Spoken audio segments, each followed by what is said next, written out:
Morning, my Periscope family. How are you? Good morning, good morning. Okay, I just gotta make sure this lighting is on point. Good morning, good morning. I'll just wait for a few folks to jump on. Hopefully the title catches the eye of some. Good morning. Hello, good morning. Structured Chick. UUIs. I believe that's Yulin, if I can remember. Good morning, good morning. I'm just waiting for a few people to jump on. Thanks for the hearts, and please give some hearts because I'm hoping to drop some nuggets this morning. So good morning, good morning. I'll get started. My name is Elkie. On Twitter, I'm SavvyMomElkie. On Periscope, the same. Instagram, SavvyMomElkie. And I am of Savvy Moms Unite, which is a company that I started helping moms to live a practical, simple, and realistic life. And when I say good morning, Jonathan ATL, how are you? Name is Elkie of Savvy Moms Unite, where I teach moms how to live a simplistic, realistic, and practical life. So my topic this morning is how do you deal with a child who's very much unlike you? And I had one of my moments. Good morning, Twitmox. I had a moment this morning where I was struggling with my daughter. My daughter is 8 years old. I don't know if you can see that pic in the back. She's 8 years old. She is totally, good morning, Dr. Thunder. She's totally unlike me as a kid. Let me give you some context to her. So she is very feisty, very smart, very bright, extremely independent. Good morning. Yes. Extremely independent. Loves to go her own way. It does not like to, thank you. Does not like to do things her way. I mean, my way. She wants to do it her way. She just wants to go her way, and she's set on doing that. It's always been this way from the time she was a toddler. And so this morning I had a moment where I was like, I got to bring out my patience because she was trying me. You know, when they try it, she was trying it this morning. And she was trying to go against something I told her to do, and I had to tell her 3 times. So it's a simple situation. So it's cold out here in Mass where I live. It's really getting cold. It's 30 degrees outside. Mm-hmm. And this child would rather wear flip-flops and and sandals. And, you know, she just is not like me. I hate the cold. I'm just like, I will shiver at like 60-degree weather. And so I'm always wanting to be bundled up. But she's like, oh, I could just wear a sweater. I'm good. But I'm like, no, you need to wear a coat. It's really cold today. So she puts on this coat. She has 2 winter coats. She puts on this coat. It's fully dirty. It's disgusting. She'd wasted food on it the night before. And she's walking it out the door with it. So I'm like, no, you are not going to walk out the door with this dirty coat. You're going to have to change it to your other coat. She doesn't like this other coat. So I was like, no, you got to have to change it. You can't wear this coat. You'll have to keep it at home and let me, wash it later on tonight. This girl goes back in the house, changes, and come back with a sweatshirt on.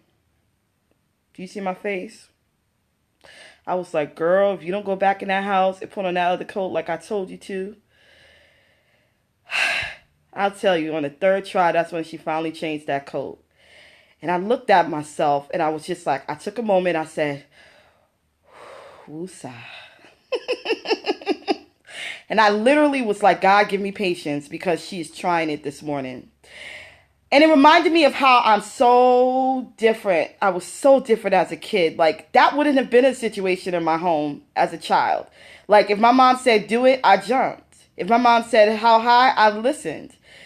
It was literally, like, I really didn't, like, and I'm not saying this to be like I was a perfect kid. I was really a kid who just listened. I didn't really disobey. I didn't go against the grain. I didn't question things until I was much older. I think I'm just starting to like talk to my parents about certain things.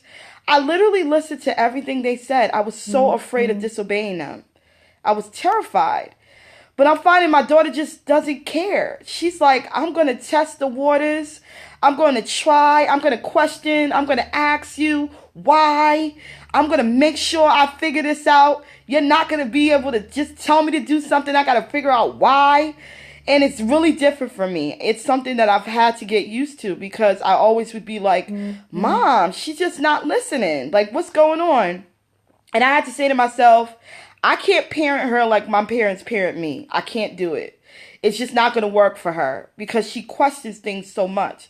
So what I have to do is I have to have conversations with her afterwards. And that's what I did this morning at the bus stop, which is where we have most of our conversations.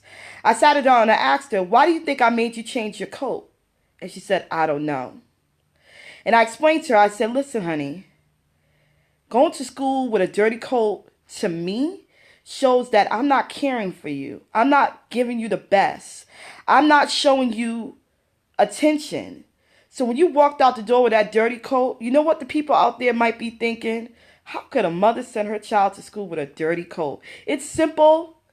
It might be simple, but it's deep for me.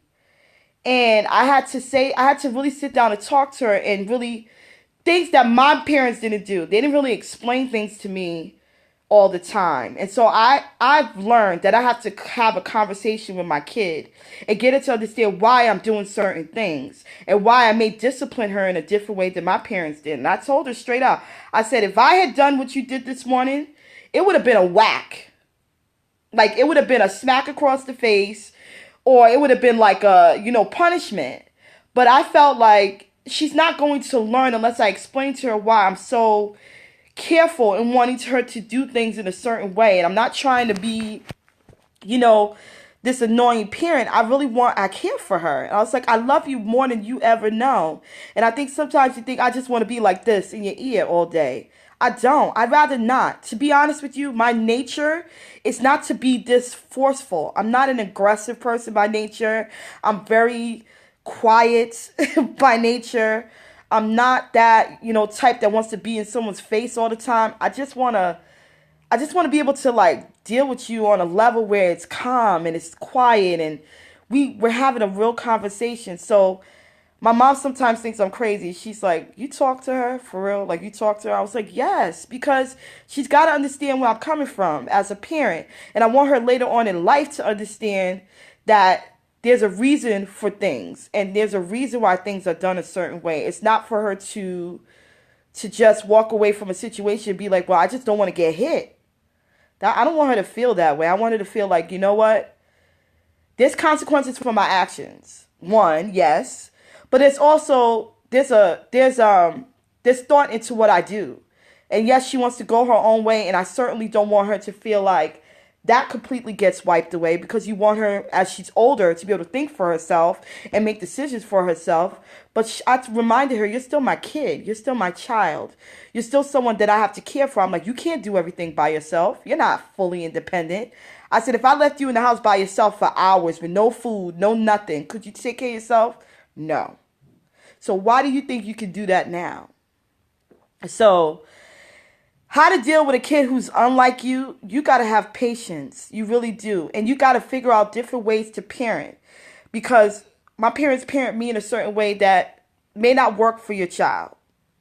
It may not work for how you want to go about doing things. And I had the hashtag wine. Sometimes you need that relaxing glass of wine later in the day when you've had such a rough day dealing with your kid, because it's pushing you to be in a mode that you may not always be comfortable.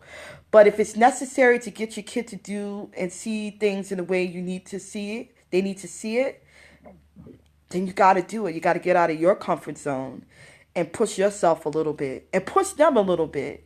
Push their thinking. She's an 8-year-old girl and is very smart. I know her. She's not someone who can't pick up on things really fast. She can. And so that's why I've required conversations. I'm sorry if the broadcast is cutting up. But thank you so much for coming on my scope. I hope this was helpful. I hope this got you in a space to consider how you'll move about your week with your child. This is, again, SavvyMomElkie of Savvy Moms Unite, where I teach moms to live a realistic, practical, and simple life. Thank you again. Thank you for the hearts. I look